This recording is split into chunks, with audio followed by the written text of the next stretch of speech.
the Tennessee Department of Health logo transitions on screen into a text slide.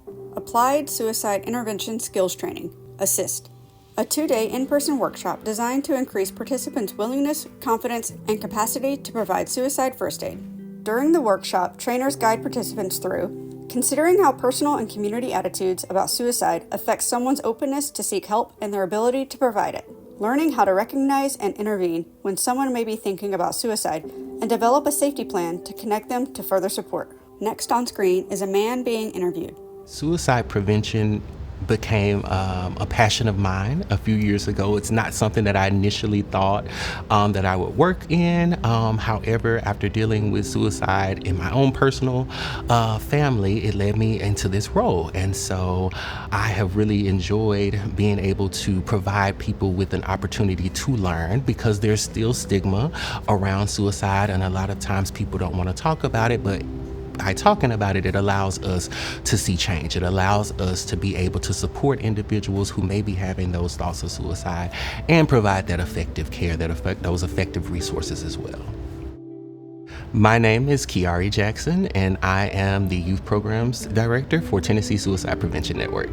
I am here to discuss the ASIST training, which is Applied Suicide Intervention Skills Training. A mouse clicking to learn more information on the ASIST website. I feel that ASIST has better prepared me because it really allows me to go in depth with people, being able to provide individuals with suicide intervention skills, because a lot of times we focus on prevention, which is great, but ASIST provides intervention skills for people who are having thoughts of suicide. So it provides you with a way to intervene. So if you're interacting with an individual who's having thoughts of suicide, you want to make sure that they are able to be safe. And so sometimes that looks like creating a safety plan. Sometimes that looks like referring them to someone or even taking them to an emergency room or a medical center.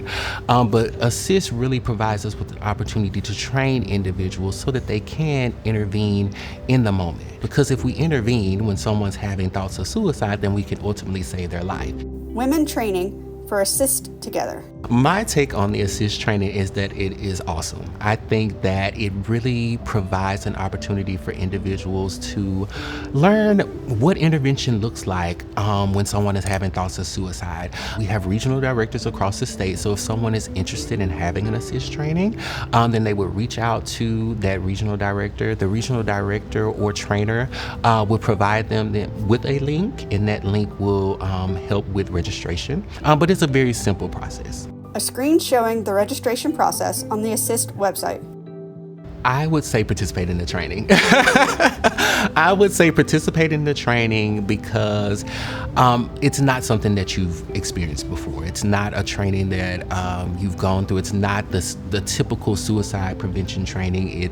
It's more in depth. It really allows for individuals to not only learn intervention skills, but really explore their own thoughts of suicide and how their own thoughts of suicide, their own belief systems, things that they have learned that may have shaped your idea or your thoughts about suicide, and how they might show up when they're interacting with someone who's having thoughts of suicide. So anyone can take the training and really can benefit from it. Additional training information on the ASIST website. So the Tennessee Department of Health actually provided the funding for us to train not only me, but also 5 additional trainers on staff. And so that expanded our ability to be able to reach everyone, including those rural counties, so those individuals who may not have access to those trainings. Now that we have more trainers and we're in different areas across the state, now we have the capacity to provide those trainings when they're requested. And that's really all thanks to the Department of Health. So we're super grateful for this opportunity. The Tennessee Department of Health logo transitions to text on screen. For more information, go to www.preventsuicidetn.com. Sponsored by the Tennessee Department of Health, with funding provided by the Centers for Disease Control and Prevention.